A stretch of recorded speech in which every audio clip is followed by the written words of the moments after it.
रिश्तों के भी रूप बदलते हैं, नए नए साथी भी ढलते हैं।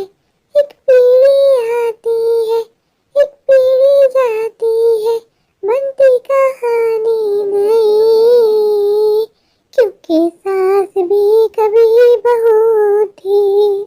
समय का पता ही नहीं लगा कैसे ये समय गुजर गया। एक वक्त था मैं इस घर में बहू बन के आई थी और आज खुद मेरी एक बहू है जिसने मेरी नाक पे दम करके रखा हुआ है।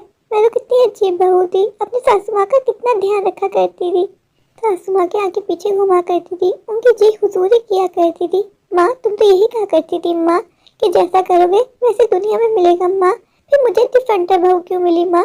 मेरी बहू मेरी कोई बात नहीं सुनती, जो भी काम करने को कहती मुँह पे साफ इनकार कर देती है। जब से मेरी बहू शादी करके मेरे घर में आई है, इसने मुझे ही मेरे बेटे से दूर कर दिया। मेरा बेटा मुझसे बात करना तक पसंद नहीं करता, मेरा तो अपने ही घर जाने का मन नहीं करता। सासू माँ आपके सैर सपाटे हो गए, आपको मालूम नहीं है इस टाइम मेरे बच्चों को स्कूल लेने के लिए जाना होता है और आप इसी टाइम घूमने के लिए निकल जाती हैं।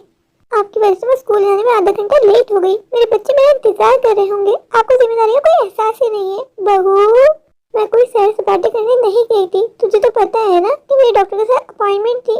मैंने कल तुझे याद भी दिलाया था बहू कि मेरे साथ डॉक्टर के यहाँ चलना, तू जागती ही नहीं है, इतनी देर से सो के उठती है। मुझे डॉक्टर के पास जाने के लिए देर हो रही थी, फिर मैंने बाहर से रिक्शा पकड़ा, मैं डॉक्टर के पास चली गई। सासू माँ आप कड़वी बातें किसको सुना रही हैं? अगर आप एक दिन डॉक्टर के पास नहीं जाती तो कौन सा मर जाती। आज बच्चों का एग्जाम था, मैं सारी रात बच्चों को तैयारियां करवा रही थी। बच्चों को स्कूल छोड़ने के बाद मुझ में हिम्मत नहीं थी, इसलिए मैं जाके सो गई। और सासू माँ आपको डॉक्टर के यहाँ ले जाने की जिम्मेदारी मेरी नहीं है, आपके बेटे की है। मेरे पास फजूल चीजों के लिए बिल्कुल समय नहीं है। आपके इंतजार के चक्कर में मैं इतना लेट हो गई। पिंकी और राजू मेरा इंतजार कर रहे होंगे, मेरे बेचारे बच्चे स्कूल में मेरी राह देख रहे होंगे। बहू मैंने सुबह से कुछ नहीं खाया हुआ, बहू मुझे कुछ खाने का दे दे, मैं नाश्ता किए बगैर ही निकल गई थी।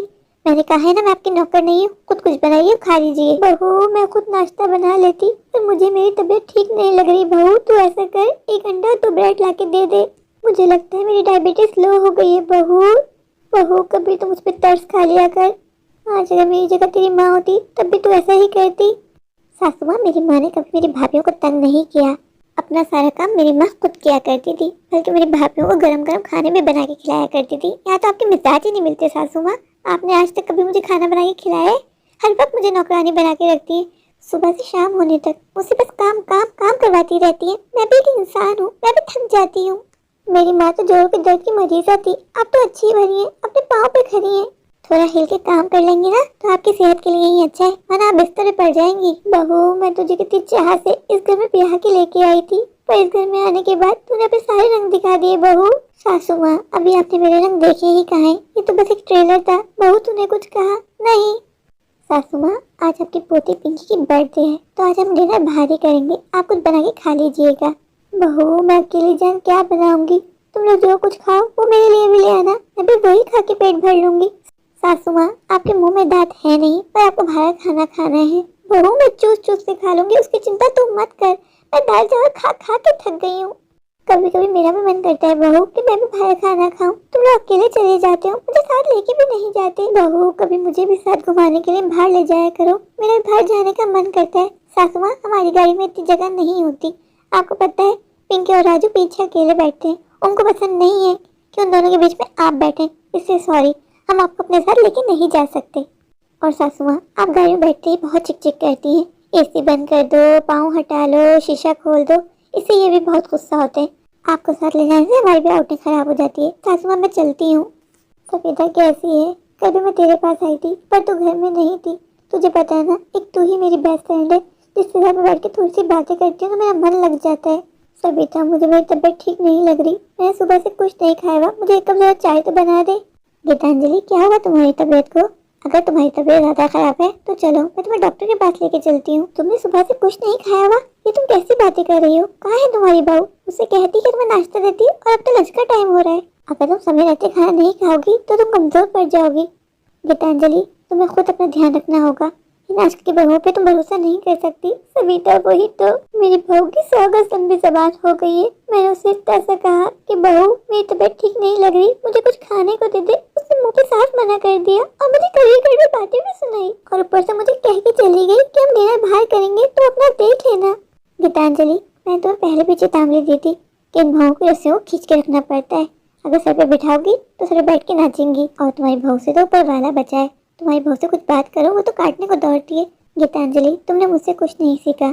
तुम देखती हो ना मेरी बहू को, मेरी बहू कैसे मेरे आगे पीछे घूमती है, कैसे मेरी जी हुजूरी करती है। यहाँ बैठो, मैं तुम्हारे लिए खाने को खिलाती हूँ। खाना खाओ और घर जाओ और अपने बहू से 100 काम करवाओ। सासू माँ, आप कहाँ चली गई थी? मैंने आपसे क्या कहा था कि मैं सभी कपड़े निकाल के जा रही हूँ, तभी कपड़े इस्त्री कर दीजिएगा। बहू, मेरी तबीयत ठीक नहीं है तो खुद जाके इस्त्री कर लेना। मेरे बुरे हाथों में इतनी ताकत नहीं है कि मैं तुम सबके कपड़े इस्त्री करूँ। तुम तो हट्टी कट्टी खड़ी हो, फारिग भी हो। जाओ खुद जाके बच्चों के कपड़े इस्त्री कर लो। इस्त्री करने तुम छोटी नहीं पड़ जाओगी। पहले मैं घर के 100 काम कर लिया करती थी, अब मेरी बुरी हड्डियों में इतनी ताकत नहीं रही। सासू माँ, आपके तो ड्रामे ही खत्म नहीं होते। सैर सपाटे करते हुए तो आपकी तबीयत खराब नहीं होती, थोड़ा सा काम करने को क्या बोल दो, आपको अपनी उम्र याद आ जाती है। अगर आपने मेरे कपड़े इस्त्री नहीं किए तो मैं रात का खाना आपको नहीं दूंगी। आपको भूखा पेट ही सोना पड़ेगा। अगर सासू माँ, आपको इस घर में रहना है तो आपको घर के काम भी करने होंगे, वरना आप इस घर से जा सकती हैं। आप भी बोझ बन गई हैं। बहू, मैं तुम लोगों के सारे कपड़े इस्त्री कर दिए। बहू, मेरे घुटनों में बहुत तकलीफ हो रही है। आके जरा तेल की मालिश कर दे। तो तेल की मालिश करेगी ना तो मुझे अच्छी नींद आएगी, मैं सो जाऊंगी। बहुत ज़्यादा दर्द हो रहा है, दर्द के मारे मुझे नींद ही नहीं आ रही। सासू माँ, लगता है उम्र के साथ साथ आपकी याददाश्त भी कमज़ोर हो गई है। मैं आपकी बहू हूँ, कोई नौकरानी नहीं हूँ। बहू, मैंने तुझे बहू से ज़्यादा अपनी बेटी माना है। क्या बेटियाँ अपनी माँओं की सेवा नहीं करती? सासू माँ, इस वक्त आपको बड़ी बेटी याद आ रही है।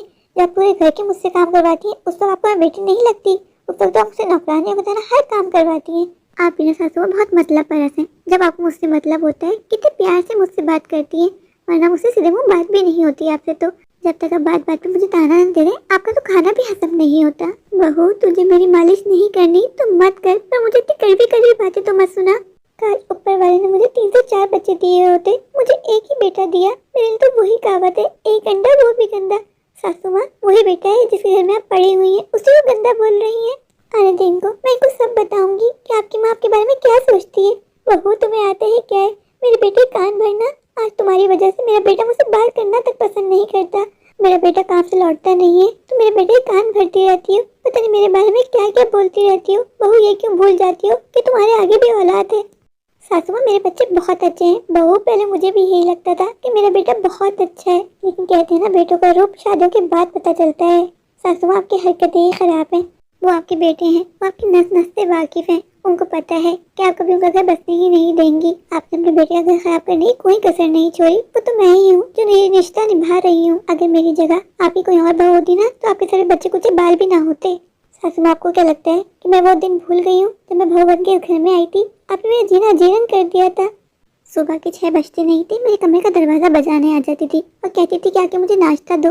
बहू, ऐसा तो कभी नहीं हुआ। सासू माँ, उम्र के साथ साथ लगता है आप सब भूलती जा रही हैं। बहू, जब से तू शादी करके इस घर में आई है तूने आज तक मुझे एक कप गर्म चाय नहीं दी और तू नाश्ते की बात कर रही है। बहू, झूठ इतना बोल जितना तू हजम कर सके, ऊपर वाला सब देख रहा है। सासू माँ, आपको तो कभी मेरी अच्छाइयाँ नजर ही नहीं आएंगी। आपको तो बस मुझ में कीड़े दिखते हैं, कीड़े। बहू, मेरी ही किस्मत फूटी थी जो मैं तुझे इस घर में बहू बना के लाई। मैंने खुद अपने हाथों से अपने पाँव पे कुल्हाड़ी मार दी, वरना मेरे बेटे के रिश्ते की कमी नहीं थी तो कर देती ना अपने बेटे की अच्छी जगह शादी। क्यों मुझे बलि का बकरा बनाया? मैं कौन सी मरी जा रही थी आपके बेटे के साथ शादी करने के लिए? सासू माँ, आप ही आई थी मेरी माँ के पास मेरा हाथ मांगने के लिए। मेरी माँ तो शादी की मूर्त थी। मेरी माँ को कभी लोगों की पहचान ही नहीं हुई, कभी लोगों को परख ही नहीं पाई। मेरी माँ कहाँ जानती थी कि आप लोग बकरियों के रूप में छुपे हुए भेड़िए हैं। जब मेरी शादी हुई थी और मैं बहू बन के इस घर में आई थी, आपका बेटा भी कमकरू नहीं था, सीधे मुँह से बात नहीं किया करता था। आप दोनों ने मेरी सही की बजा के रखी थी।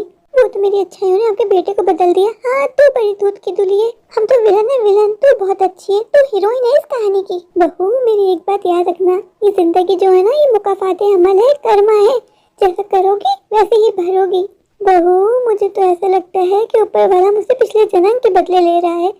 जो मुझे इस जन्म में तुझ जैसी बहू मिली, तू डाइन है डाइन। वरना मैंने तो अपनी सासू माँ की बहुत खिदमत की। मेरी सासू माँ मुझसे बहुत प्यार करती थी। आपने ठीक कहा सासू माँ, मैं डाइन भी हूँ, मैं नागिन भी हूँ, सारे कीड़े मुझ में ही तो लगे हैं।